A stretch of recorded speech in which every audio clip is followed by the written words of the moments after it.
these black-robed activists, and that's what they are. They're activists wearing black robes. They are pretending to be judges when they have absolutely no interest whatsoever in actual judicial restraint, and no interest in the Constitution, no interest in the separation of powers.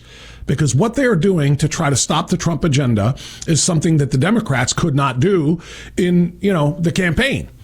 After all, that was their fault that they, either had the corpse of Joe Biden, Skeletor himself, or, one of the dumbest human beings in the history of federal government, Kamala Harris, as their two choices. This is something they decided to do. It's not our fault. So they couldn't do it at the ballot box. And now they're doing it by way of the gavel. And so Democrats are judge shopping all over this country to find any district court judge that they can find that's, like I said, a left-wing appointee from either Obama or Biden. And some Clinton, I suppose. And they are indeed trying to put the brakes on the Trump agenda. And the latest, of course, is to stop DOJ from doing what DOJ is doing. And that is something that just in 15 years ago, Nancy Pelosi, you've probably seen the clip, Nancy Pelosi calling for, the rooting out of waste, fraud, and abuse in the Medicare system.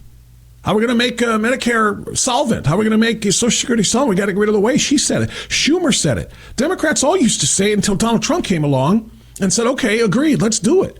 And I'm going to hire Elon Musk, or I'm going to appoint him since he's working for free.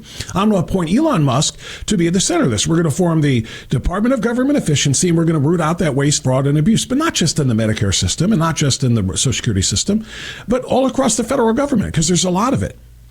And suddenly, well, we can't do that. Trump wants to do it. This has got to stop. And I think we all know the deal, right?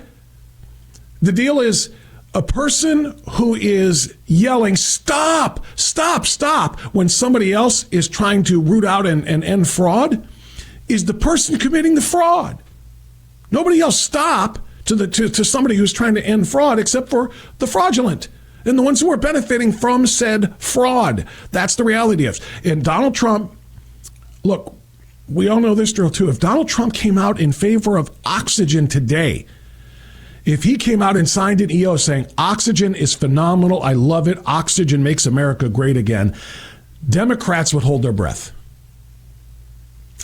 That's the reality of it. They will not participate in anything that he supports or likes, including the defunding of the USAID and the shuttering of USAID offices, email systems, and so on and so forth.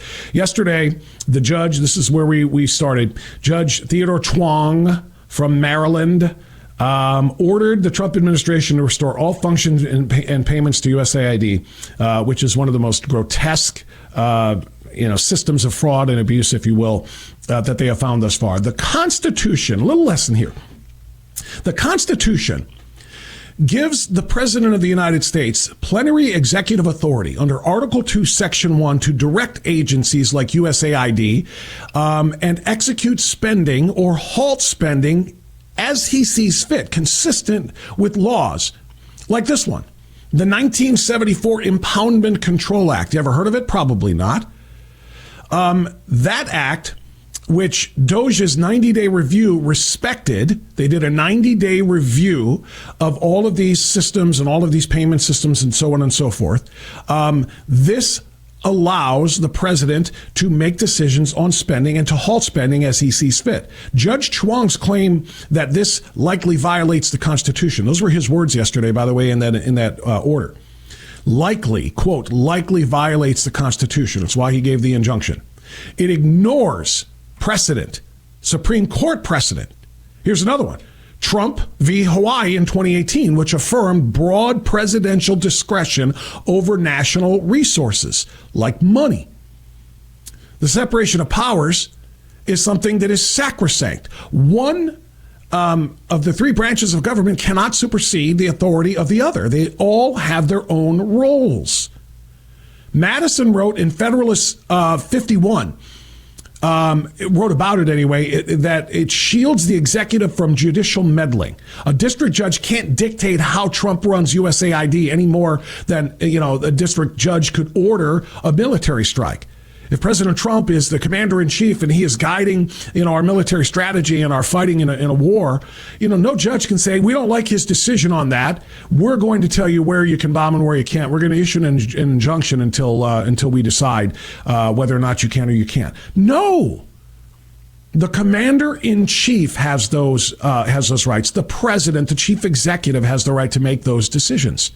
For full shows, live and on demand, it's Salem News Channel.